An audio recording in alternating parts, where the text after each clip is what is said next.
একটা লোকে এই 8 দফার ব্যাখ্যা দিতে পারবে। এই 8 দফা মূলতই হচ্ছে একটা দালালির দফা আর কি। আচ্ছা আমি বলি, ইসকন সারা পৃথিবী জুড়েই মানে ইসকনকে, কিন্তু আমি ইসকনের সদস্য না, ইসকনের ভাবাদর্শীও না, ইসকনের যে কার্যক্রম সেই কার্যক্রমের সঙ্গে আমি সম্পৃক্ত না।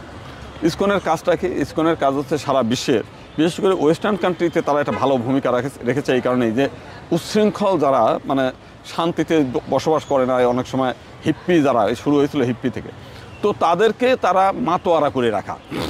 কেউ খোল কত্তল বাজায়, গান বাজানো, একটা মালা দিয়ে সারাদিন ওইটাকে নিয়ে জব করেন যাতে তার মাথাটা অন্যদিকে ডাইভার্ট না হয়, অন্যদিকে চিন্তা না হয়। তারা ধর্মীয় সঙ্গীত, ওই ধর্মীয় একাদশী পালন, এই সমস্ত নানান উপবাসের তিলক সেবা, মানে তাকে ব্যতিব্যস্ত করে রাখা ওই একটা ধর্মীয় বিষয়ের মধ্যে নিয়ে। তাদের দিয়ে কোনো মিছিল, মিটিং, বিক্ষোভ, প্রতিবাদ এবং এই যে দাবি দেওয়ার কথা বললেন, এটা কিন্তু ইসকনের দাবি দেওয়া না। বাংলাদেশে প্রচার আছে যে ইসকন, বাস্তবত ইসকনটা কিন্তু কোনো মাঠে ময়দানে মিছিল, মিটিং, বিক্ষোভ কোনো কিছু করে না। ইসকনের ভাবাদর্শী 2-4 জন থাকতে পারে যারা ইসকনের ভাবাদর্শী, কিন্তু রাজনৈতিকভাবে আওয়ামী লীগের কমিটিতে আছে, আওয়ামী লীগের সুবিধা নেয়, এরকম বহু মানুষ আছে, তারা হয়তো সেখানে যাচ্ছে। আর হলো যে বিষয়টা দেখেন, এই যে 8 দফা যেটা বললেন, আপনি সাংবাদিক মানুষ, আপনি যারা এই আন্দোলন করছে তাদের কাছে একটা ইন্টারভিউ নেন, ভাই 8 দফা সম্পর্কে একটা ব্যাখ্যা দেন, আপনার দেখবেন যে কেউ বলতে পারবে না, একটা লোকে 8 দফার ব্যাখ্যা দিতে পারবে। এবং তো সব এই যে এবার যারা আসামি ধরা পড়লো বিভিন্ন ক্ষেত্রে, আওয়ামী লীগ ধরা পড়ছে, কারণটা কি? তারা যদি ওই আন্দোলনের সামনের সারিতে না থাকে, ইন্ধনদাতা না থাকে, তাহলে তারা ধরা পড়ছে কেন? তো সব কিছু মিলেই আওয়ামী লীগের একটু বড় ধরনের ইন্ধন আছে।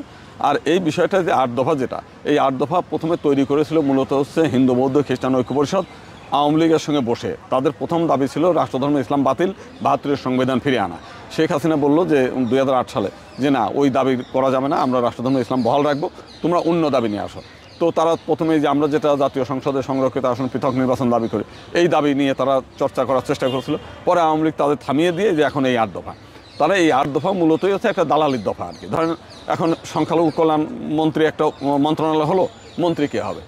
যদি বিএনপি আসে তো গয়েশ্বর রায় অথবা নিতাই রায়, তাদের লোক, এবং তারা মন্ত্রণালয়ে আমি আপনি ঢুকতেও পারবো না, ওই তার দলীয় লোকজন ওখানে যাবে, এবং এই দলীয় লোকের কাছে যাতে চাটুকার চামচা শ্রেণী তৈরি হয়। ঠিক একটা সংখ্যালঘু কমিশন যদি তৈরি হয়, সেখানেও কমিশনের যে চেয়ারম্যান, এটা হওয়ার জন্য একটা চাটুকার শ্রেণী তৈরি হবে, দৌড়াদৌড়ি করবে।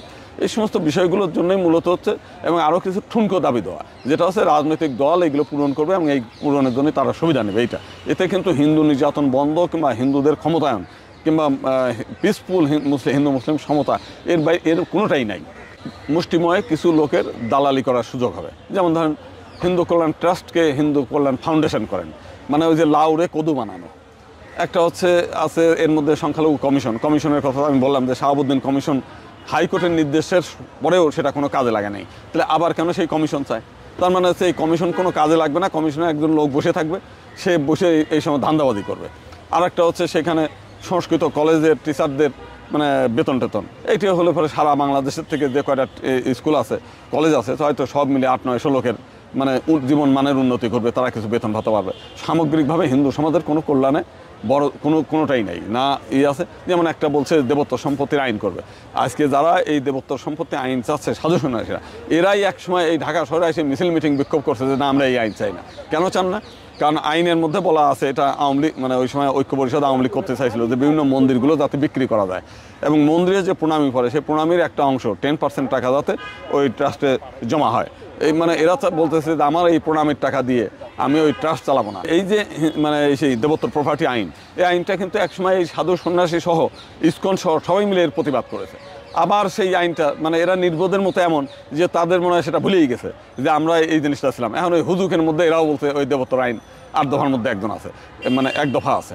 মূল বিষয়টা 8 দফা যদি পাশ হয়, এই দেবোত্তর আইন পাশ হয়, তাহলে সমস্ত মঠ মন্দিরের সাধু সন্ন্যাসীদের বিপদ চলে আসবে। কারণ তার ভক্তরা যা প্রণামী দেয় এটার কিন্তু 10% চলে যাবে সেই ট্রাস্টে, এবং এই মন্দিরগুলোকে যে কোনো সময় রাজনৈতিক নেতারা বিক্রি করে ফেলতে পারবে, বহু জায়গা আছে, তো বিক্রি করে চলে যাবে। যে কারণে এটা তখন বাধা দিয়েছিল। যে মূলত এইটা যদি যারা বোঝে, যদি এই সাধু সন্ন্যাসীরা এই ব্যাখ্যা যদি বোঝে, তারা কিন্তু এরা বিরোধিতা করবে। কারণ অতীতে তারা এটা নিয়ে বিরোধিতা করেছে, মিছিল মিটিং করে করতে দেয়নি, কারণ আওয়ামী লীগ করতে চাইছিল তখন বাধা দিয়েছে।